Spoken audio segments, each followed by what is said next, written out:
I've already created this document, which contains the lyrics to the old song Scarborough Fair.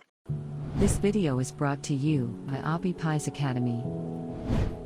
I found these on a site for public domain song lyrics. So we have here an H1 tag, and that contains the title of the song Scarborough Fair. And then an H2 says a traditional English ballad. And then we have a couple of paragraphs which represent the first two stanzas of lyrics in the song. Each of those is contained with a paragraph tag and then break tags at the end of each line.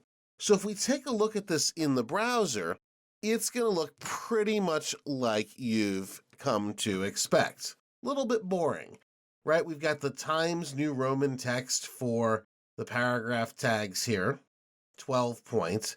We've got the big, bold H1 tag and a slightly smaller but still bold H2 tag.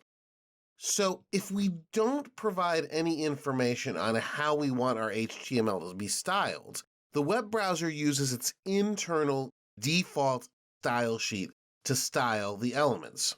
That means there's a default way for the way H1 appears, H2, paragraph, and pretty much any other tag that you've encountered. Now, as developers, we often don't want to use the default styles in the style sheet. It's likely that we might want to actually change up the appearance of various elements. So we're going to include some CSS code, some cascading style sheet code. Now, there's a couple of different ways to include the code, but I'm going to go ahead and show you what's the easiest way right now. So here in the head, I'm going to add a new element, and it's going to be called the style element. And inside the style element, we don't write HTML, but we actually write CSS code. And CSS code is actually fairly easy to learn. CSS code contains a selector and then style rules.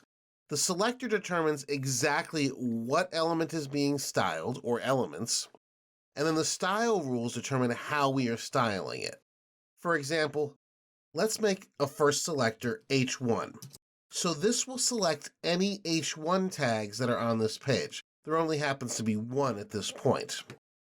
And let's say for the H1, we want to actually color all the text red.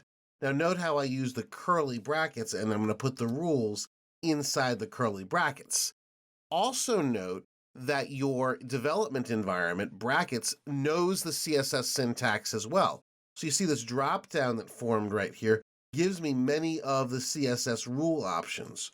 We're simply going to use color. And now there's a number of ways to express color. You can see some of the choices right here. We're just going to choose one from the list. I'm going to choose chocolate as my color, and I'm going to save.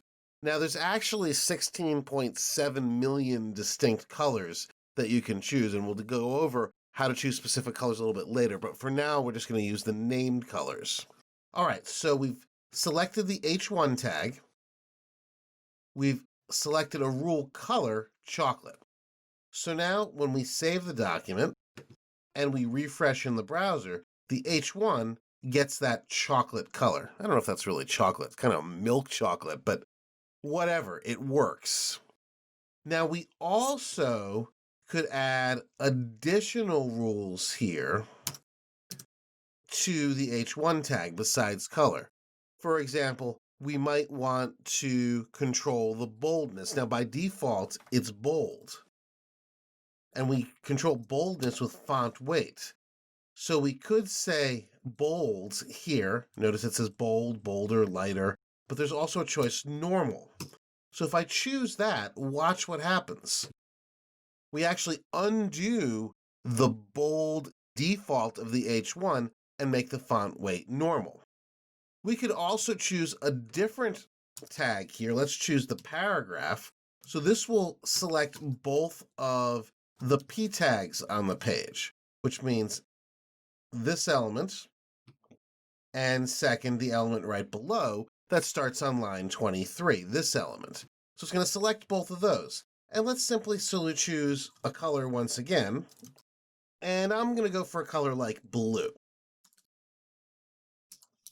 I'm going to save, and let's go ahead and refresh. And now both paragraphs have the blue applied to them.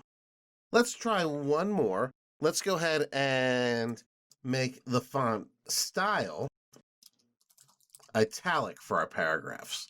Sometimes when you have poems or song lyrics, they appear italicized, so I think that's appropriate.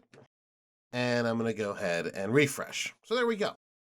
So we talked about how to style different elements using the selectors and then applying different rules to that particular element. So we've been able to select individual elements and multiple elements in our HTML code using these basic CSS styles.